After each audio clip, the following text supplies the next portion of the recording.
Hello everybody and welcome to another Doctor Who review. This time I'm reviewing a 6th Doctor story, and it is Attack of the Cybermen. As always, I have with me the television companion, very well thumbed for something that's now 25 years old. And I have in here for the classic series the plot synopsis for Attack of the Cybermen. The TARDIS is lured to Earth in 1985 by a distress call sent by Lytton, who has made contact with a group of Cybermen based in London's sewers. The Doctor and Peri are then captured and forced to take Lytton and the Cybermen in the TARDIS to the Cybermen's home planet Telos. The Cybermen have stolen a time vessel from another race and plan to change history by crashing Halley's Comet into Earth and obliterating it before it can bring about the demise of the original home world Mondas in 1986. Lytton is, however, a double agent employed by the Cryons, a species native to Telos. His mission is to capture the stolen time vessel, but he fails and is partially converted into a Cyberman. The Doctor is unable to save him, but manages to kill the Cyber Controller. The Cryon leader Flast sacrifices her own life, and a huge explosion completely destroys the tombs. So here we are, the first story opening season 22 of Doctor Who, and the first full season for the 6th Doctor Colin Baker, and includes companion Peri, played by Nicola Bryant. This is an interesting opening to a season. Lot of flashbangs, lot of action and violence and blood and gore and running about here, there and everywhere. And on the surface, it's quite a fun little adventure. I'm not quite sure whether the adventure stands up to repeated viewing. I think there are some flaws that come in here, and it's definitely a fan service story, 100%. There's Totter's Lane, there's Telos, there's Lytton, there's the Cyber Controller. The whole idea of the story of the 10th planet is included as well. The whole idea is a fan service to previous history and gives an interesting opportunity to tell that story. The thing with Doctor Who up to this point is all stories were mostly unique. There was instances where you went back, but to have so much crammed in such one story is unusual at this point, but becomes a little bit more normal over the next couple of series, which isn't ideal. It's strong enough written, it works okay, but it's not something I would necessarily want to have as an outright story to promote to somebody properly as a Doctor Who fan. To start with. It's one of these odd stories, I think. Let's have a look at some of the characters and the casting and just see how they all pan out, and then I'll get some of my good bits and bad bits of the story with you as well, and then obviously give my rating, which I might have given away just a little bit there, but we'll see what happens. So we've got the Doctor, played by Colin Baker.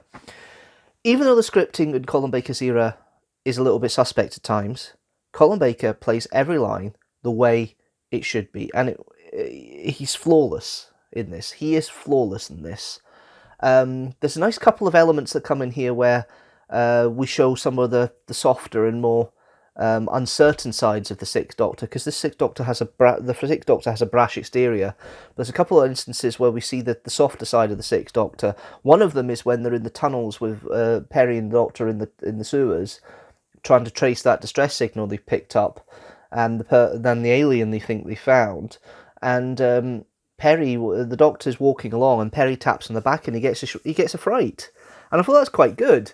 This kind of extra little nuance that they've obviously put in as part of the rehearsal. It wasn't part of the original story or scripting. If it was pretty well done in regards to the way it's written. But I think it's more a rehearsal thing, and that gives an extra nuance. And the end bit when the Doctor realises he's misjudged Lytton, and the way Colin puts that gravitas about the whole situation and the whole regret that he has about the fact that he misjudged Lytton so much is really well done. And I think this is the two good elements, the best elements of Colin Baker's acting within the script he's got. And that's the thing, Colin Baker's pretty good at putting an extra layer on top of whatever he's given. Tom Baker's the same, John Pertwee's the same. Those three actors tend to have a good way of putting an extra layer on top of the scripting they're given to them. They don't fully work on the writing itself. They do work on having their extra layers put on top as well, and this is why I think Colin Baker's flourished in The Big Finish, because he's been given the opportunity to with better scripts show the extra layer that he put on television in a more affectionate, better, more well-liked light. And there are elements in this TV series that you see especially here which show that darker deeper character that we want to see in the Doctor, and was, you know, realised in later incarnations, really. And this is the first time they make an attempt, and it actually, I do like the way it's portrayed by Colin Baker here. We've then got Perry, played by Nicola Bryant. The thing I don't get about Perry is the fact that I know the costume is not Nicola Bryant's choice. I get that, but leotards all the time, really? I prefer it when she's in a trousers and blouse and time lash costume, but that's a different matter. But the situation of Perry here, there is compassion there, but you do kind of understand why she's maybe a little bit wary of the Doctor, and Nicola Bryant plays that quite well. You got to remember, Nicola Bryant is a British actress trying to do an American accent, and there's one slip up I think in the story, where she's having a description about she's in the sewer, and I can't remember the line exactly, but she makes a kind of fleeting comment, and you could tell she's struggling to say it in the American accent. But the character itself of Perry, she's not a screamer. She isn't definitely not a screamer. She does have some spunk and some fight to her. But the thing with Nicola Bryant and Perry, the way the character is written, it's a little bit annoying, I think, is probably the best way. I mean, this is a companion who's trying to find her niche with her Doctor, after having such a lovely time with Peter Davison. Then all of a sudden, along comes a very brash sixth Doctor, and she's trying to fit in. And the way that rapport between the two actors has now grown, it works, because it means that the two of them can play off each other, this uncertainty that Perry has, and this character that the Sixth Doctor is trying to put across now. It works better. Nicola Bryant's actually pretty good against Colin Baker. I think what she's given for script is a bit weak, but I think what she plays is actually pretty strong. We then have some of the guest cast, and I'm going to make a few names here because there's quite a few. First one I'm going to put is Lytton, played by Maurice Colburn. Now, I have done Resurrection of the Daleks, and Lytton is one of these interesting henchmen in the background, and I did say at the time that I thought Lytton was an interesting character, and he gets developed at a later date, and he does in Attack of the Cybermen. You see a different side to him. The story starts with playing on Lytton's uncertainty and Lytton's deviousness as a criminal and a mercenary. That's played on initially, which is good to see, but you can start to see a kind of deeper and more nuanced character in the background when we find out he's helping the Cryons and wants to take the time ship and all that. There is an ulterior motive there. Lytton wants the time ship to get home. I think that's stated pretty obvious, but Maurice Colburn is actually very good as Lytton. I like the way Lytton is played. I think it gives an extra gravitas to the guest cast, and I love the bouncing when they're in the TARDIS in the beginning of the second episode, when they're put in one of the back rooms when the Cybermen have control of the TARDIS, which is something I'll come to in a minute. It's interesting the way that the interplay between the Doctor and Lytton works. I think it wouldn't have worked with Peter Davison's Fifth Doctor. The back and forth they have. It works better with Colin Baker's more abrasive Sixth Doctor, and the back and forth they have within each other.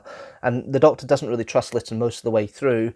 Chides himself when he realises that Lytton was actually trying to be helpful, and the Doctor was too proud to actually ask and get more detail, and he's frustrated with that. But the way that Lytton is played here, I like the way Lytton is played. It's cool, calculating. There's an intelligence there, but I all right, his motives of who he picks as his assistants in the robbery is maybe a little bit different, but overall I do like the way the character is portrayed, and I think it works quite well. And yeah, great little guest casting there. We then have Brian Glover playing Griffiths, the dumb henchman. He plays it quite well, but there is a second layer to it, because Griffiths is confused and is actually being the audience point of view here of all these strange aliens, and he's trying to understand what's happening here. And the insults that Lytton and everybody else gives to Griffiths, he doesn't quite like. I mean, that's fair enough. I understand that. He's been insulted left, right and centre here. But it still works okay for me, the way that's played. And I do like the way Brian Glover plays it. We then have a short appearance of Russell, played by Terry Malloy. I wonder if this is the interjection to try and get Terry Malloy to do something later in the series, or whether it's just a case of the story. He was there just as an actor in the roll call of Matthew Robinson's cohort of actors that he's got for the direction. and he just came into it. He plays Russell well enough. It's an interesting little character. So we then have the Cybermen. We've got the Cyber Leader, played by David Banks. He doesn't have much of a role this time. He's more a scheming, excellent type of Cyberman. He's better in Silver Nemesis. He's better in Five Doctors. He's absolutely excellent in Earthshock. But he's kind of like a lackey in this one a little bit. But it's still fun to see him, and it's still fun to see the way he portrays it. And the way he does it is really good. I do like the way that the Cyber Leader is played by David Banks, and I think it's a good little casting here. We then have the Cyber Controller, played by Michael Kilgareth. Now, this is a recast from 1968's Tomb of the Cybermen. Michael Kilgareth was the original Cyber Controller. It works because he's tall, and it works for that big presence you have here. 67, not 68. Problem is, he is obviously older, and the cyber suit doesn't quite fit him. We have a fat cyber controller, and I'm not trying to fat shame or anything here, but it doesn't look quite right. The voice is there. It's obviously his own voice treated, which is fine. He's basically just a big lump of planning. He doesn't seem to have much about him. There's no gravitas there. He's supposed to be the big bad in this story. He doesn't come across that well. So, but what Michael Kilgareth gets, he's okay with. But it's not the greatest performance in the world. I don't think it's the greatest writing in the world, and it shows. We then have Bates, played by Michael Atwell. Michael Atwell's quite good with his frustration, his anger, as this half-converted Cyberman who's trying to get to the time ship in the Cyberman's base and Telos, along with his companion Stratton, played by Jonathan David. Michael Atwell, he overdoes. I think he maybe overdoes this frustration just a little bit, because there's certainly bits when he's annoyed with Stratton. His voice goes a bit more. He's actually better when he has his normal voice up, and it actually works better, and I do quite like that. I think it's quite cool. It's a nice little character, nice little side story, nice how they link up with Lytton and Griffiths later on, but ultimately it gives an interesting twist to it, and a side story that we can follow throughout, which is not too bad. We then have the Cryons. We've got Rost, played by Sarah Berger, Thress, played by Esther Thrude, Flust, played by Faith Brown, and Varn, played by Sarah Green. All four actresses play it very ethereal. This whole thing with the fingers, and the fact they love to touch each other to make it look ethereal is quite cool. The whole idea of the Cryons and the way that they live in a refrigerated world because they can't survive above 0 temperatures is interesting. I do quite like the way that's put across. I think the best of them is Flast, played by Faith Brown. I think she's the one that's got the most to do. She's the script expediency to explain the plot a little bit for the Doctor in regards to Lytton and everything else, which is interesting. But it's still fun. It's still a good little part, and I do think all four of them play pretty well as the Cryons, and they're an interesting addition to the Doctor Who lore. Although very little you can do with them really outside the refrigerated world. So the only time you will see them again is if you ever go back to Telos, which may not necessarily happen, especially when Telos was effectively destroyed a little bit later on. But there we are. That's a different matter. So the story itself, in regards to the plot points, there's a few things I like, and there's a few things I don't like. The way the story is paced is okay. This is the first 45-minute part. 35-minute format story, and it does seem to run okay for the first part. It dips a little about half an hour in and then it picks up again. It's a little bit trudgy at some point, and this is the difficulty with 45-minute stories at this time. You're trying to fit the way it's made then into a 45-minute format, and 45-minute formats are definitely boom, boom, boom, boom, boom. In some cases in the new series, they're a bit too fast. But in this one, 45 minutes, if you get it right, you can develop the story in such a natural way it works. Vengeance and Varos and Revelation of the Daleks are very good examples of that. But ultimately, it's one of these stories where it kind of falls flat and has flaccid moments. And yes, the 4-part, 25-minute format, traditional, the end of part 2, beginning of part 3 tends to have a flaccid moment, but when you're trying to get something that runs for 45 minutes, you want to keep the pace up, and it doesn't quite do that in the first episode. It does in the second, and it's very much what a traditional 45-minute for the new series would be like. Lots of action, intercut very quickly, lots of here to there progression of the story, and it runs along at quite a pace. So it's kind of a half and half job well done, I suppose, in the way it's been filmed, and it can be a little bit clunky at times, but it's not too bad for a first attempt at 45 minutes. Varos is better, as I say, so's Revelation. I think they're better 45-minute attempts. They're okay, and this one is not bad, really, overall. The idea of this extra layer of violence, in some respects, works okay. It gives a bit more of a gravitas to the strength of the Cybermen, but instead of them going about bashing doors down, they're basically crushing hands, which they do with Lytton, the most famous scene of the series, of the story, I think. There's a lot of pressing on shoulders and causing people to be in pain. There's the crushing scene with Stratton, with Bates and crushing Griffiths' hand at one point. The violence is just, I think, on the right side, but you can tell why there were starting to be criticisms in that series about why they think the violence was too much in Doctor Who, because it is starting to tip into the other side a little bit. It's exciting, it's fun, but it can grate rather quickly if you get it wrong. And the Two Doctors is a good example of that later on, and I'll come to that in another review, of course. It's okay. I don't mind it. It's okay. It's not a bad little violence. The callbacks as a Doctor Who fan, fine. I love them. The IM Forum, the Tortoise Lane, the fact the Chameleon Circuit gets fixed, and he's the only Doctor to date who's actually managed to do that. Although the Doctor can work with Chameleon Circuits, because we've shown that in 13th Doctor era with the Revolution of the Daleks. So the Doctor can work with Chameleon Circuits if they want to. They just prefer to have the TARDIS as a police box. It's just their comfort zone. And that was shown by the end with the Sixth Doctor putting the TARDIS back to police box because he was happy with that format. But the idea, the little running joke of that with the cupboard and the organ and the ornate gate, they work quite well for TARDIS ideas. But you can see why, budgetary wise, you just put it back to police box. It's a lot easier. It helps the situation. It makes it a bit more out of this world when this police box turns up on an alien planet than just something that looks the same. I actually quite like the way it works. And other TARDISes from other Time Lords have that changing feature. Although the Master's TARDIS for most of the 80s tends to be a Greek column, but that's a different matter. You still got that idea with the TARDIS of being able to change its form, with the Doctor fixing that is nice. It's a nice little touch.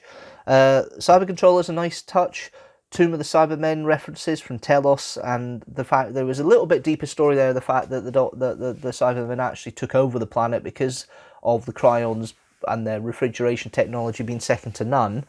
The fact that it's going a little bit wrong for the Cybermen is an interesting little point. I do quite like that. And you know what? The kind of interplay you have with the Doctor and Lytton in regards to the way that the Doctor underestimates what Lytton's trying to do, and Lytton was actually trying to do more or less a good thing. It's an interesting interplay that why you can never trust your enemies. Sometimes they're doing it for good, and there was a slight selfish reason there. There is obviously a selfish reason there for Lytton, but he was doing it to help the Cryons as much as anything else, which is interesting, and I quite liked that, actually. I think that was quite a nice little touch. The bits I don't quite like, why on earth can the Cybermen quite easily go into the TARDIS? That's weird for me. The Doctor's really not had...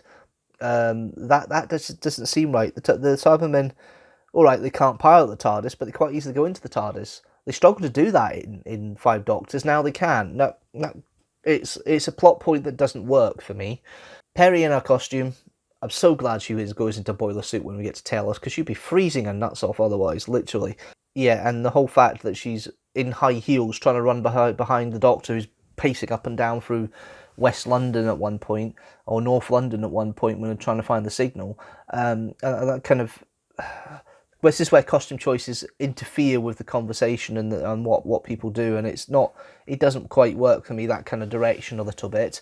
We have the unstable comment near the beginning, where it's one of the first times the Sixth Doctor repeats a word 3 times, getting a bit more annoyed every time. That comes another one that's pretty good, and that's actually a slight twist in it, is the bad in Time Lash. That's a little bit over the top, but it's part of the character they're trying to portray with the Sixth Doctor, I think. And okay, fair enough. The effects of the Cybermen blowing up, there's the usual flashbang effects when the Cybermen are destroyed on the floor.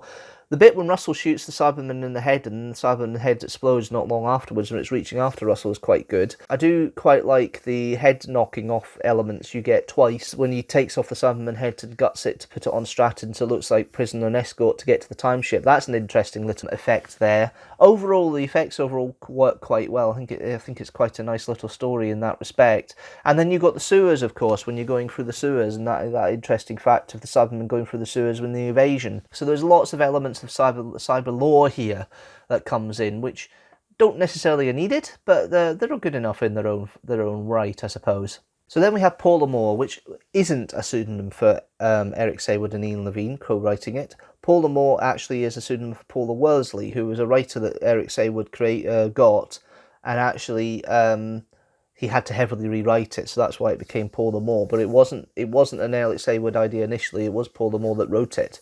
So Paula Worsley that wrote it. So that's an interesting element here. The writing itself is bitty. It's basically a set of scenes joined up with exposition in between. Yes, I know that's what most basic scripts are like, but this one doesn't flow that well at times. It can be a little bit clunky with going between the different scenes. I think Eric Saywood's rewritten quite a bit to make it flow better, but it still doesn't quite sit for me. There's something not quite right the way it's written, and it kind of brings down the story just a little bit on later viewings. And because it's so lore heavy, it's very difficult to make a flowing story when you're putting all these bits of lore in and all these Easter eggs for Doctor Who fans, which is effectively what the story is. The direction and the way it looks is great. Matthew Robinson was great in Resurrection of the Daleks. He's good here in Attack of the Cybermen. The fact he uses the real-world situation in 1985 alongside the sci-fi elements on Tellus on that, it's actually quite well done. It's well directed. It's more or less pacey, apart from that little lull in the middle of episode 1. It's quite action-adventure-y. It's not Graham Harper. Graham Harper's a lot better with his direction in this time frame than the rest of them. Until we get to the Seventh Doctor era, it really is hands down. Graham Harper is the pioneer of the direction and the paciness, and he shows that in Revelation. He shows that in Case of Androzani. But Matthew Robinson is the close second of the directors and the director roster to give a good action adventure. And in that respect, he does a good job, and I think it works quite well. The sewers are maybe a little bit dark lighting wise. It's difficult to see characters at time if you're on the wrong resolution or you're not not in a dark room, so that's a little bit difficult to see. But overall, I think it's not a bad redirection. The music by Malcolm Clarke, again, Malcolm Clarke comes in and he does his leitmotifs and he does his background music. There is not really any major musical cues. The only thing you've got is that kind of musical cue he has for the policeman, Leighton's policeman. Apart from that, there isn't really much. It's more atmospheric, and Malcolm Clarke's always good at doing the atmospheric music all the way back to the Sea Devils and before. That works, although the 80s ones, he's more restrained in his music, I think, and I think that makes a big difference to the plot line. It just complements it. It doesn't actually overpower it. Overall, as I say, not bad. It's okay. It's not as good as Revelation. It's definitely better than Time Lash, and it's not quite a patch on Vengeance Navaros for me. I think Vengeance Navaros is one of the best of season 22, along with Revelation of the Daleks, as you can see in the ratings we've had so far. So for this, I'm going to give Attack of the Cybermen 3 TARDISes out of 5. Okay, let's see how Attack of the Cybermen fits in with the rest of the stories for the Colin Baker era so far, and also let's see how that fits in with the rest of the stories I've reviewed so far for the TV series. Attack of the Cybermen has 3 TARDISes out of 5. It's the first one to do so in the Colin Baker era as an overall story, so it fits in the middle really, in between.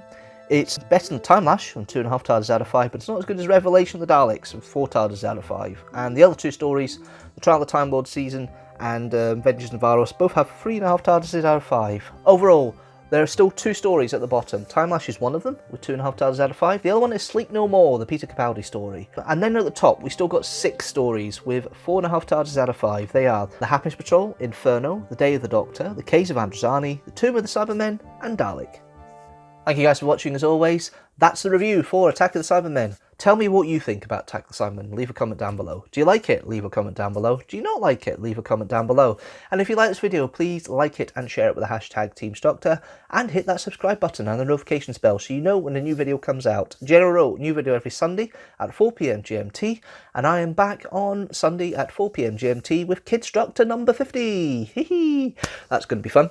Apart from that, yeah, you can follow me on the socials. You can go to the Facebook page. You can go to X, formerly Twitter. You can go to Instagram. You can go to the Patreon, and you can go to the YouTube community tab. Just all the links are down below in the description, and the little links are just coming up on the bottom there, I think, as well. But apart from that, thank you guys for watching. I will see you on Sunday with the Kidstructor 50. But until then, guys, thank you very much for watching, and you know what? I will see you later.